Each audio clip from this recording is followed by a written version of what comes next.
बच्चों अस्सलाम वालेकुम। मैं Mohammad Jilani Shah boys high school Tregam से। कल हमने फैज़ अहमद फैज़ के बारे में कुछ पढ़ा। आज हम पढ़ेंगे मीर गुलाम रसूल नाज़की। ये आपकी किताब पर पेज नंबर 110 पर है। मीर गुलाम रसूल नाज़की के चंद अशार आपकी गज़ल में, आपकी इस किताब में है, और इसी के बारे में हम आज देखेंगे। मीर गुलाम रसूल नाज़की की हालात ज़िंदगी और अदबी खिदमात पर एक मुख्तसर नोट लिखिए। तो मीर गुलाम रसूल नाज़की जो है 1910 को श्रीनगर में ये पैदा हुए। कहाँ पैदा हुए? श्रीनगर में पैदा हुए। मीर गुलाम रसूल नाज़की 1910 को श्रीनगर में पैदा हुए। तो बाद में इनके वालिद साहब जो है उनका नाम था मीर गुलाम मुस्तफ़ा नाज़की। क्या था नाम उसका? मीर गुलाम मुस्तफ़ा नाज़की। मीर गुलाम मुस्तफ़ा नाज़की जो है वो अरबी और इसके फारसी के बहुत बड़े आलिम थे। श्रीनगर से वो बाद में 1911 में उन्होंने बांडीपोरा हिजरत की और वहीं रहने लगे, सुकूनत पजीर वहीं हो गए। मैंने लिखा है यहाँ पर, आप देख सकते हैं। 1910 को श्रीनगर में पैदा हुए। उनके वालिद का नाम मीर गुलाम मुस्तफ़ा नाज़की था। उन्होंने 1911 में श्रीनगर से बांडीपोरा हिजरत की और वहीं रहने लगे। वहीं पर इन्होंने रहा। चूंकि जब ये वहीं रहने लगे तब 1910 में हुए पैदा गुलाम रसूल नाज़की। 1911 में 1 साल की उम्र में वो, इनके जो 1 ही साल उनकी उम्र थी, तो इनके बाप जो है श्रीनगर से बांडीपोरा चले गए। तो जाहिर सी बात है गुलाम रसूल नाज़की का बचपन जो है वो श्रीनगर में ही, वो बांडीपोरा में ही गुजरा।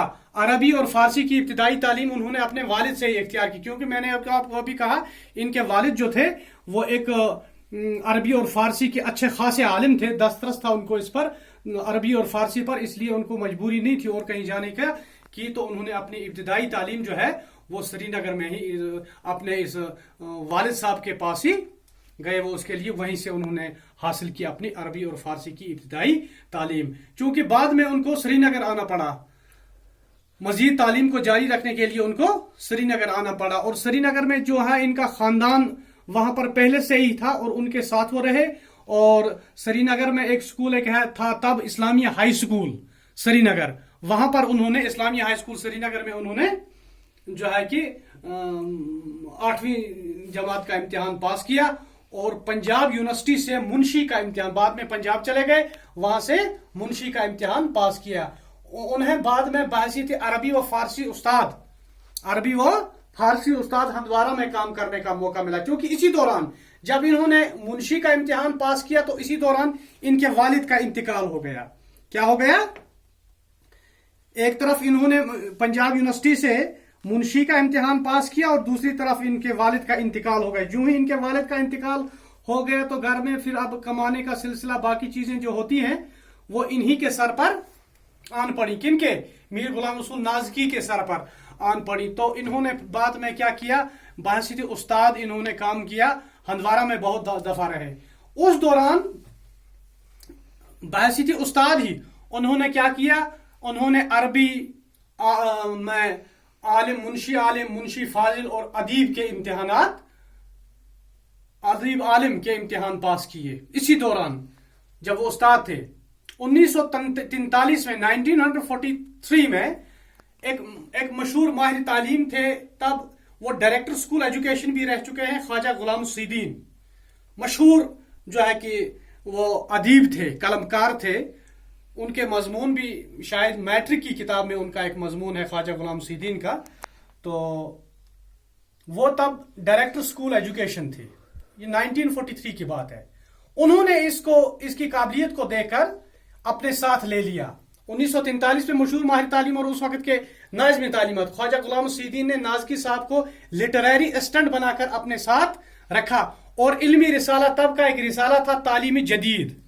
तालीमी जदीद एक रिसाला उन दिनों निकलता था, उसका मुदीर किसको मुकर्रर किया? इसी को, मीर गुलाम रसूल नाज़की को, ख्वाजा गुलाम मुस्सीदीन ने। 1943 की बात है, 1943 की बात है।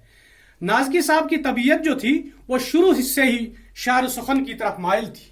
शुरू में कदीम असातिज़ा की पैरवी में गजलें कहते थे वो। उन्होंने गजलों के साथ साथ उन्होंने नज़म, कता और रुबाई के असनाफ में भी तवा आजमाई करते रहे।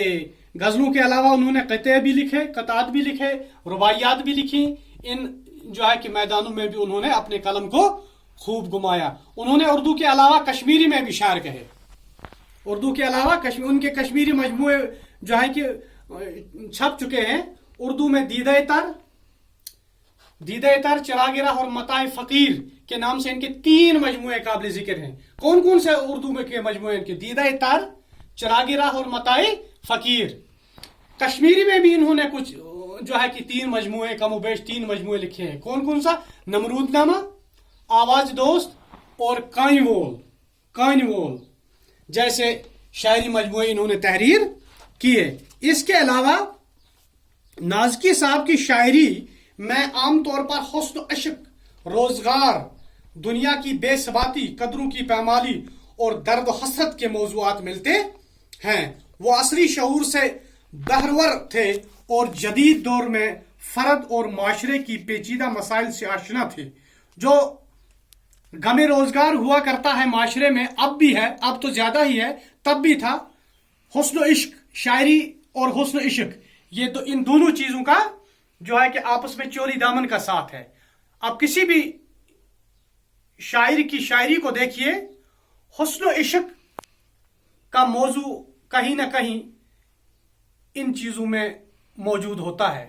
چاہے آپ حالی کی شاعری دیکھیے، غالب کی دیکھیے، تو ان میں حسن و عشق کا ذکر کہیں نہ کہیں ضرور ہوتا ہے. اسی طرح جو نازکی کی شاعری تھی، اس میں بھی حسن و عشق کی باتیں ہوتی تھی. اس کے علاوہ جو غم روزگار ہے، دنیا کا جو غم روزگار ہے، اس چیز کو بھی انہوں نے اپنی شاعری میں کئی بار مرتبہ جو ہے کہ موضوع بنایا ہے. اور دنیا کے جو پیچیدہ مسائل ہیں، لوگوں کے جو مسائل ہیں، سماج کی جو مسائل ہیں، ان کو انہوں نے اپنے اس شاعری میں کئی مرتبہ جو ہے کہ ان چیزوں کا ذکر کیا ہے.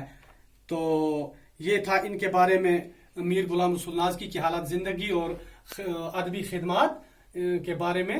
تو اس کے کا جو ہے کہ نوٹ یہ آپ کے سامنے ہے. آپ اس کو اپنی کاپی پر لکھیں گے اور مجھے بعد میں جب میں آپ کو کہوں گا، میں ان چیزوں کو آپ کی کاپی کے ذریعے میں چیک کروں گا، میں دیکھوں گا ان چیزوں کو. تو باقی شکریہ. کل تک کے لیے خدا حافظ.